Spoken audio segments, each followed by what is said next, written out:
आपका इंटरव्यू देखता था और मैं आपको एक कॉम्प्लीमेंट भी देना चाह रहा था। मैंने आपको एक पहले भी बोला था भी आपका एज अ जो आपका इंटरव्यू लेने का तरीका है तो एज अ जो नेशनल रिपोर्टर होते हैं तो वैसा है आपका अरे जो वाह भाई बोलने साहब, ये तो को। तारीफ कर दी आपने, पर इसका मतलब ये नहीं है कि आप हमारे तीखे सवालों से बच जाओगे। नहीं नहीं नहीं, बिल्कुल उसके लिए मैं तैयार हूँ।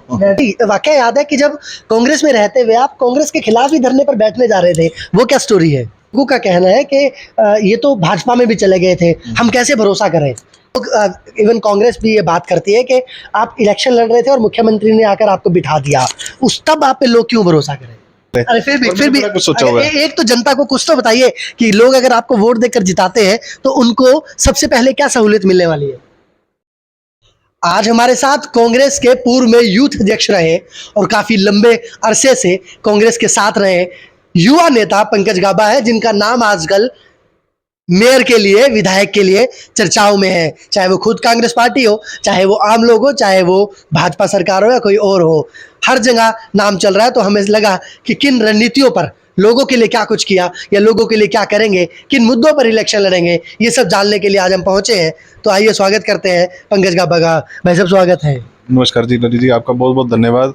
कुछ कहूँ खबरें का तो मैं काफ़ी टाइम से आपका इंटरव्यू देखता था और मैं आपको एक कॉम्प्लीमेंट भी देना चाह रहा था। मैंने आपको एक पहले भी बोला था भी आपका एज अ जो आपका इंटरव्यू लेने का तरीका है तो एज अ जो नेशनल रिपोर्टर होते हैं तो वैसा है आपका अरे जो वाह बोलने भाई साहब, ये तो को। तारीफ कर दी आपने, पर इसका मतलब ये नहीं है कि आप हमारे तीखे सवालों से बच जाओगे। नहीं नहीं नहीं, बिल्कुल उसके लिए मैं तैयार हूँ। मैं फिर से धन्यवाद कर देता हूँ। पहला सवाल ये अपने बारे में थोड़ा हमारे दर्शकों को बता दीजिए कि लोग आप पर भरोसा क्यों करें? आपने करनाल शहर के लिए ऐसा क्या किया है कि लोग कहें कि हमारा नेता पंकज गाबा है? नहीं देखिए जी, मैं फ्रॉम 2009 से पॉलिटिक्स में एक्टिव हूँ। बाकी जो मेरा परिवार है वो तो पिछले 50-60 वर्षों से ही लगातार कांग्रेस में सक्रिय रहे हैं।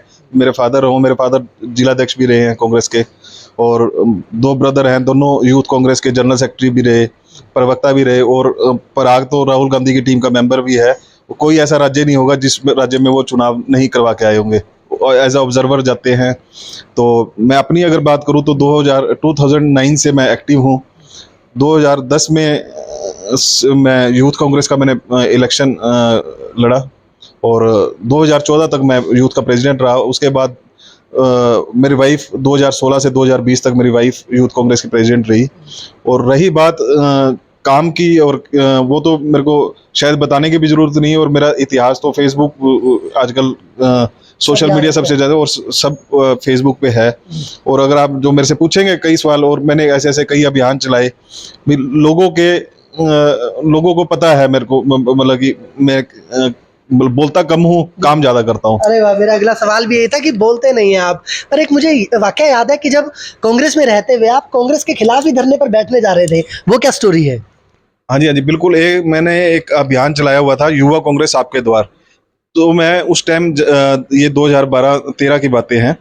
तो मैं हर वार्ड में लोगों की जाके समस्याएं सुनता था। मैंने कोई ऐसा वार्ड नहीं छोड़ा था जिस वार्ड में मैं नहीं गया हूँ। तो मैंने ऐसे ऐसे कई एग्जाम्पल हैं। अब जैसे कि मैं माल्टोन वाल्मीकि बस्ती में गया था तो उनकी जो मेन समस्या थी वो जो आज आपने भी देखा होगा, जुल्स के पीछे एक नाला जा रहा था, गंदा नाला था। तो वो जो उन्होंने मेरे को बताया भी हमारी ये समस्या है और हमें 120-25 साल हो गए यहाँ रहते को। तो इसके कारण हमें डेंगू, मलेरिया, ऐसी ऐसी गंदी बीमारियां, क्योंकि शहर का सबसे जो पीछे से गंदा नाला जा रहा था सारा उसमें गंदी, नेचुरली बात है, गंद था, वो मुगल के नाल तक निकलता था। उन्होंने कहा ये हमें हमारा पक्का करवा के दीजिए अगर आप करवा सकते हैं तो मैं कहा जी मैं कोशिश करूंगा। आपको इतने साल हो गए वेट करते को, 100-125 साल हो गए, तो मुझे भी 2-3 महीने तो दीजिए। तो 2-3 महीने उन्होंने मेरे को दिए। मैं सीएम साहब से मिला, अपने पूर्व सीएम हमारे हुड्डा साहब से उस टाइम में मिला। तो उनसे मेरे पे सब रिटर्न में भी है, उनसे मैं लिखवा के लाया। डीसी को उन्होंने इमीडिएट ऑर्डर का वो दिया। तो ईओ साहब जो नगर निगम के उस टाइम ईओ होते थे, तो उनसे वो हुआ तो उन्होंने ठेका पास किया और वो नाला बन के विद इन 6 महीने साल के अंदर अंदर वो नाला तैयार हुआ। जो बात आपने वो कही, मैं धरने के ऊपर क्यों बैठने जा रहा था, क्योंकि जब ये मैं अभियान चला रहा था तो उन दिनों सभी वार्ड वाले मेरे को बुलाते थे भी आज हमारे पे आना, आज हमारे इधर भी आना। तो ये आप अगर आप सुन रहे होंगे, दर्शक भी आपके, जो रणधीर थिएटर होता था, रणधीर थिएटर के बाहर बड़े बड़े 4 डस्टबिन पड़े होते थे, बहुत बड़े बड़े। जितना भी उधर का शहर का, जितना भी हॉस्पिटल्स का, जितना भी गंद कूड़ा करकट आता था वो वहीं डंप होता था। तो शहर का मेन बाजार जहाँ से लोग हजारों और लाखों की संख्या में लोग आते जाते हैं वहाँ शॉपिंग करने, तो वो परेशान थे और वहाँ के स्थानीय लोग भी परेशान थे। सारा दिन उस चीज़ की स्मेल आती थी, स्मेल भी आती थी और नेचुरली बात है, मच्छर मक्खियाँ वो, तो वो उस चीज़ का भी, बीमारी का भी काफ़ी डर था। उन्होंने मेरे को बुलाया और उन्होंने कहा भी आप शहर में लोग समस्याएं सुन रहे हो तो हमारी भी एक बार आके समस्याएं सुनो। तो उन्होंने बताया भी ऐसे ऐसे वो है, तो उन्होंने मुझे बुलाया और कहा कि ऐसे ऐसे ये हमारी वर्षों पुरानी समस्या है, क्या आप इसका हल कर सकते हो? मैं कहा कितने वर्ष हो गए आपको? वो बोले भी 5-6 साल तो हो गए हमें इस समस्या से वो करते। मैं कहा जी मुझे 20 दिन दिए जाए, अगर 20वें दिन नहीं उठा तो 21वें दिन इन डस्टबिनों के बाहर मैं बैठूंगा, चाहे हमारी सरकार है, कांग्रेस की सरकार है, मैं इस डस्टबिनों के बाहर मैं खुद बैठ जाऊंगा, स्वयं बैठूंगा और ये सड़क एज अ जाम भी लगाऊंगा।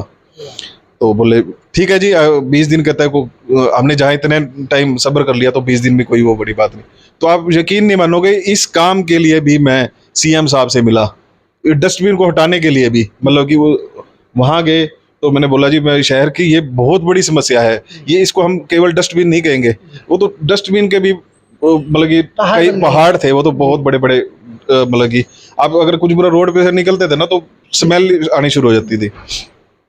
सीएम साहब ने इमीडिएट मेरे पास पड़ा हुआ है, मैं आपको दिखाऊंगा, तो लिख के दिया उन्होंने डीसी साहब को भी इसको तुरंत प्रभाव से इसको एक्शन में लिया जाए। तो वहाँ से डीसी साहब ने से नगर निगम ईओ को गई, तो 20वां दिन था, उनका मेरे को फ़ोन आया, सर आज 20वां दिन है। तो वो मैं कोई दिक्कत नहीं, मैंने ईओ साहब को फ़ोन किया, मैं कहा जी आप आज 20th डे है और मैंने आज का वादा किया हुआ है, मैं वहाँ बैठना है, तो आपने इस पर क्या एक्शन लिया है?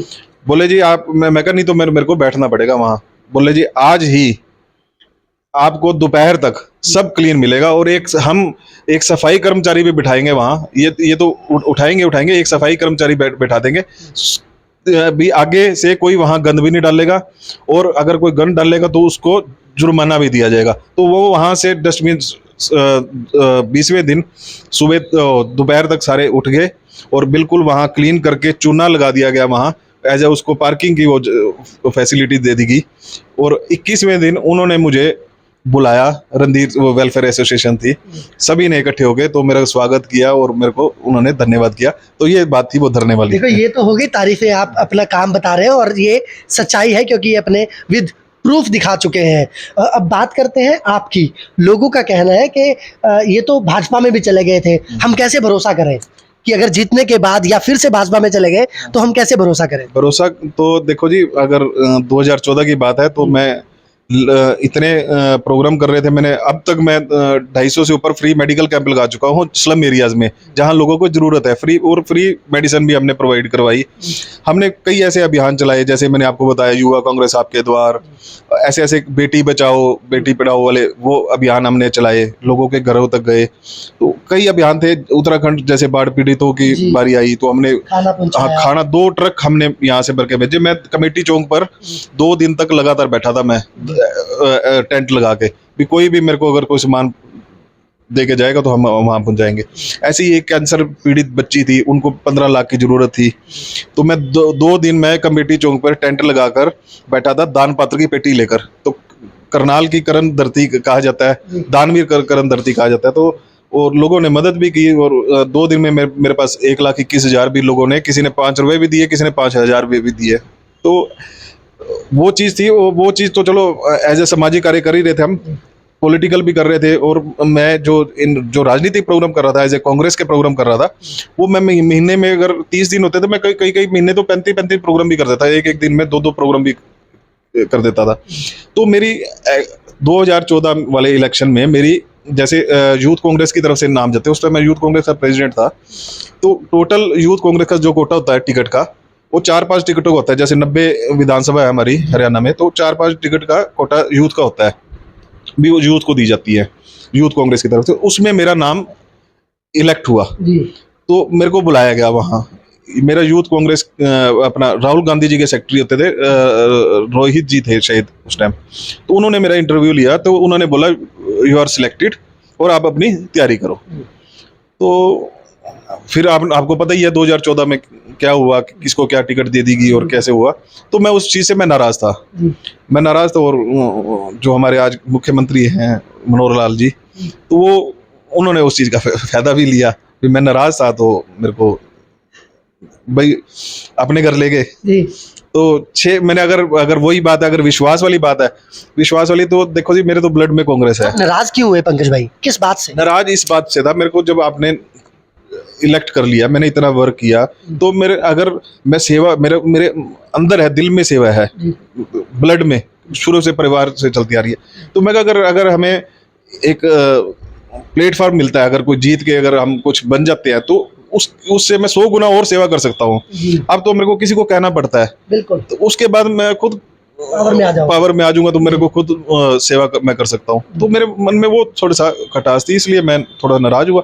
तो मैं मेरे को अगर चाहता, तो मैं बीजेपी में पड़ा रहता। मेरे को कुछ ना कुछ, मेरे को प्रदेश का उपाध्यक्ष भी बनाया उन्होंने, बीजेपी ने। अगर मैं पड़ा रहता हूँ, तो मैं 6 महीने बाद मैं वापस कांग्रेस में आ गया। अगर मैंने वहां, मेरे को अगर कोई लालच होता, तो सरकार है ही थी, तो मैंने उसमें रह जाता। तो विचार मिलने वाली बात होती है, मेरे नहीं विचार मिले, मैं 6 महीने बाद। वैसे क्या कारण रहा कि 2014 में हमने देखा था कि आप काफी एक्टिव थे, लोगों में नाम भी था कि पंकज गाबा, और फिर भी टिकट कैंसिल हो गई और एक ऐसे उम्मीदवार को टिकट मिली जो शायद यहाँ लड़ना भी नहीं चाहते थे, या क्या कारण था, क्या वजह रही? हाँ, वही मैं उसी बात से मेरे को ये था भी, वो असंध से तैयारी कर रहे थे, तो वो यहाँ से लड़ना भी नहीं चाहते थे। तो उनको कैसे टिकट थमाएगी, और हम मांग रहे थे तो हमें नहीं दी गई, तो उस वजह से नाराज था। चलो, वो तो मगर भाई ऐसे तो फिर आप अब दोबारा भी तो नाराज हो सकते हैं, क्योंकि अब आपका नाम चल रहा है मेयर के लिए। फिर अगर आपकी टिकट कैंसिल हुई तो क्या करेंगे? नहीं, देखिए 2018 में भी मैंने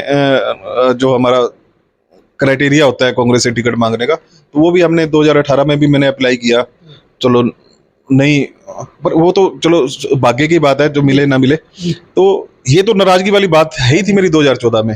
आगे कोई नाराजगी वाली बात नहीं है, मिलेगी तो ठीक है, नहीं मिलेगी तो वर्क तो हम सेवा तो कर ही रहे हैं। वो नाराजगी टिकट की नाराजगी नहीं थी, वो नाराजगी थी मेरे को वहां बुला के आपने इलेक्ट कर लिया और सब कुछ कर दिया, और बाकी 5 चुने के बीच में से 4 को टिकट दे दी गई थी। सिर्फ 5 आपकी कट गई, मेरी कट गई थी। एक और लोग, इवन कांग्रेस भी ये बात करती है कि आप इलेक्शन लड़ रहे थे और मुख्यमंत्री ने आकर आपको बिठा दिया, उस तब आप पे लोग क्यों भरोसा करें? कौन सा एक बार एमसी का इलेक्शन लड़ रहे थे शायद आप? हाँ, एक्चुअल में क्या था, मेयर का मैं तैयारी कर रहा था, बट वो कांग्रेस की तरफ से आ गया भी, हम सिंबल पे नहीं लड़ाएंगे। तो मैंने अपना डिसीजन वापस ले लिया था। तो हमारा लेडीज वार्ड था, हमारा वाला जो वार्ड नंबर 12। तो कई लोगों ने कहा भी आपके यार कागज तो तैयार हैं, क्योंकि वो जो उसके प्री डॉक्यूमेंट्स होते हैं, जो वो करने, उसमें 1 हफ्ता लग जाता है तैयारी करने में। तो वो मेरे डॉक्यूमेंट्स तैयार थे, वही एमसी में लगने थे। तो मेरे को कई अपने हमारे कॉलोनी में और मेरे जितने भी नज़दीकी थे वार्ड 12 के, तो उन्होंने मेरे को थोड़ा सा प्रेशर किया भी आप चुनाव भी एमसी वाला। मैं कहा यार, लोग कहेंगे भी मेयर की तैयारी कर रहे थे और एमसी का चुनाव लड़ रहे हैं। तो उनके प्रेशर में आके मैंने फॉर्म फिल करवा दिया। तो उन दिनों मेरे फादर साहब की तबीयत, बल्कि वो कैंपेनिंग के दौरान उनको एक बार अटैक आया कैंपेनिंग के दौरान। तो हमने कैंपेनिंग छोड़ के पहले उनको अपना फोर्टिस हॉस्पिटल उनको एडमिट कराया। एडमिट कराने के बाद उनका स्टंट भी डला, वो उनकी उससे पहले बाईपास भी हो चुकी थी, बाईपास सर्जरी भी। तो जब वो वापस आए, तो हफ्ता 10 दिन अभी पड़े हुए थे इलेक्शन में। तो वो उनसे, क्योंकि मेरे फादर साहब के अंदर बड़ा वो जज्बा था भाई चुनाव का भी, और शुरू से उनको कितने साल हो गए थे राजनीति में। तो उन्होंने आए, तो उन्होंने 2 घंटे भी रेस्ट नहीं किया, उसके बाद वो खुद एक्टिवा लेके निकल गए कैंपेनिंग के लिए। तो हमने कहा भी ये भी इलेक्शन लड़ना जरूरी नहीं है, पहले फादर साहब की मेरी तबीयत जरूरी है। तो मैंने उस समय हमने डिसीजन ले लिया भी नहीं, इलेक्शन नहीं लड़ना। तो मुख्यमंत्री जी का कोई प्रेशर नहीं था? मुख्यमंत्री जी का प्रेशर नहीं था। मुख्यमंत्री जी तो वैसे ही हाल चाल पूछने आए थे भी फादर साहब का। तो उससे पहले मैं ले चुका था डिसीजन, तो भी नहीं। आप मेयर के लिए तैयारी कर रहे हैं, विधायक के लिए? देखिए जी, अगर तैयारी तो हमेशा होनी चाहिए, तैयारी तो होनी चाहिए। ये नहीं पता हाईकमान आपको क्या मौका दे दे, विधायक का दे दे, मेयर का दे दे, या किस चीज का दे दे। तो विधायक के लिए अगर बात करें, थोड़े ये आपके लिए यही सवाल है कि किसको टिकट मिलनी चाहिए और क्यों? देखिए जी, ये तो हक तो सभी का बनता है, तो सभी अप्लाई करें, तो जिसको भी टिकट मिलेगी हम उसके साथ खड़े होंगे। आपको मिली तो वो लोग खड़े होंगे? निश्चित तौर पर होना चाहिए। अगर मैं भी अगर आपके माध्यम से बोल रहा हूँ, अगर किसी को भी मिलती है, मेरा हमारा किसी से ना कोई वैर वो किसी से नहीं है, किसी को भी मिले, देखो हक सबका है, अपनी अपनी जगह पार्टी के लिए हर कोई काम कर रहा है, जिसको भी मिलेगी हम उसके साथ तन मन धन से उनके साथ खड़े एक नई पार्टी ग्रो कर गई है, संगठन बना लिया है, जबकि कांग्रेस बना नहीं पाई है। आम आदमी पार्टी को लेकर क्या लगता है आपको? देखिए, कांग्रेस का भी बड़ा ही जल्दी ही संगठन, मतलब कि ऑलमोस्ट 90% तो तैयार ही पड़ा 9 हुआ है। साल से सर यही सुन रहे हैं। नहीं, ऑलमोस्ट तैयार है। अब आपको 10वां साल नहीं कहने की जरूरत पड़ेगी। इसी में आपका संगठन बिल्कुल तैयार है। और रही आपकी बात, आपका अभी इतना नहीं है जी। अभी हरियाणा में इनका, मतलब कि अगर आप पंजाब की बात करो, पंजाब में तो लोगों को विकल्प चाहिए था, वो कांग्रेस को भी दे चुके थे, अकाली को भी देख चुके थे, तो उन वो वैसे तो हरियाणा में भी देख चुके हैं। देखो, उस टाइम हरियाणा में तो चलो लोग पसंद, आप तो मेरे से भी बेहतर जानते हो कि आप लोगों के बीच में रहते हो और लोगों से संपर्क भी आपका अलग अलग पार्टियों से भी होता है, तो आपको खुद पता चल रहा होगा भी लोग कांग्रेस की बात कर रहे हैं या बीजेपी, आपको कोई बात करता नजर नहीं आएगा। बिल्कुल, विकल्प के रूप में लोग कांग्रेस को ही देख रहे हैं, पर मुख्यमंत्री के विधानसभा क्षेत्र से हैं आप। क्या लगता है, लोग नाराज हैं, कार्यकर्ता भी नाराज है, कुछ ऐसी बात है, लग रहा है सर? देखिए, ये उनके कार्यकर्ताओं का तो मुझे नहीं पता, क्योंकि उनकी आपस की बात है बीजेपी और कार्यकर्ताओं की, बट हमें तो लोगों को पता है, लोग नाराज जरूर हैं, लोगों के काम नहीं हो रहे, सड़कों का बुरा हाल है। आप सीएम सिटी, मेरे को तो ये नहीं समझ आती, हम सीएम सिटी कहते क्यों हैं? ऐसा कोई क्या चीज बनी है, मेरे को आप बता दो एक भी चीज बनी हो। सिर्फ एक कल्पना चावला था, वो भी हमारा कांग्रेस की सरकार में बना, उस सरकार में पास हुआ। और दूसरी बात, अगर आप सीएम सिटी तो तब को ना, अगर यहाँ पे हमें बहुत बड़ी इंडस्ट्री लाके दी हो, मुख्यमंत्री जी ने बहुत बड़ा एक हमें कोई ऐसा इंडस्ट्री स्थापित की हो जहाँ में युवाओं को रोजगार मिलता, कम से कम अगर कोई ऐसी, जैसे मारुति है, गुड़गांव में मारुति है, तो वहाँ के लोगों को जैसे 8-10 हजार युवाओं को काम मिलता, ऐसी ही इनके लिए कोई बड़ी बात नहीं थी यहाँ स्थापित करना, इंडस्ट्री स्थापित करना रोजगार के लिए युवाओं को। आज की सबसे बड़ी समस्या यही है। और मेरे ख्याल में, मैं पीछे पढ़ रहा था, हरियाणा ही मेरे ख्याल में बेरोजगारी में नंबर 1 पर है, तो आप इस चीज की और ध्यान देने की जरूरत है। संजय बाबा जी, मेरा आपसे सवाल ये है कि पहले तो आपके लिए लड़ने को लेकर काफी मुश्किलें आने वाली हैं, फिर टिकट को लेकर, फिर अगर जीत कर सामने आते हैं तो पहली प्राथमिकता क्या रहेगी करनाल के लोगों के लिए? मैंने देखो, प्राथमिकता पे तो मेरी कई बातें हैं जी। मैंने बड़ी अच्छी अच्छी चीजें सोच रखी हैं भी, मैं क्या क्या करूंगा, क्या क्या नहीं, बट वो बताऊंगा वक्त आने पर ही। मैं पहले क्यों बताऊं कि कॉपी ना कर ले, कोई कॉपी ना कर ले। अरे फिर भी कुछ सोचा हुआ है। एक तो जनता को कुछ तो बताइए कि लोग अगर आपको वोट देकर जिताते हैं तो उनको सबसे पहले क्या सहूलियत मिलने वाली है?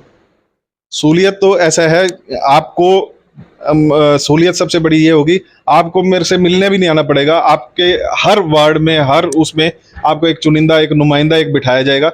उनको बल्कि आप ये लगा लो, कमेटी चौक पर अगर कंप्यूटर लेके एक बंदा बैठ जाएगा, आप जितनी भी रोज की कोई भी समस्या होगी उनको बताया जाएगा, वो अगले दिन उसका जितना भी जल्दी से जल्दी सॉल्यूशन हो सकता होगा, वो तुरंत प्रभाव से वो किया जाएगा। अरे वाह, इसीलिए तो हम कहते हैं कि युवाओं का राजनीति में आना बहुत जरूरी है। ये जवाब हमने पहली बार किसी नेता से सुना है कि हर जगह पर तुम्हें आने की जरूरत नहीं है, मैं खुद पहुंच जाऊंगा। लोगों से कुछ अपील करना चाहते हैं जाने से पहले? देखिए, ये समझिए कि ये आपकी आखिरी रिक्वेस्ट है लोगों से कि मुझ पर भरोसा करें, या कुछ वो बता दीजिएगा दिल से। मैं तो यही लोगों से तो यही अपील करूंगा भी, आप स्वस्थ रहें और हमेशा हंसते रहें, खेलते रहें। और अगर आपको अगर मुझे मौका मिलता है तो मैं ये नहीं कहता कि आप मुझे ही वोट दीजिए, बट आप कंपैरिजन जरूर करिएगा भी। अगर मुझे मौका मिलता है, अगर मेरे साथ कोई और मेरा प्रतिद्वंदी जो खड़ा होता है, तो आप कंपैरिजन जरूर करिएगा। अगर अगर आपको अच्छा लगेगा तो मेरे को आप दीजिएगा वोट। अरे वाह, नेता आप यानी सच भी बोलने लगे हैं। खबर को शेयर कर दीजिएगा और इनके विचारों को सुनकर अगर आपको लगता है तो सोच समझकर वोट दीजिएगा, और कमेंट करके अपनी राय जरूर दीजिएगा। अगली बार जब हम इनसे मिलेंगे तो आपका सवाल जरूर पूछेंगे, क्योंकि हम आप लोगों के लिए काम करते हैं। शेयर कर दीजिएगा। धन्यवाद।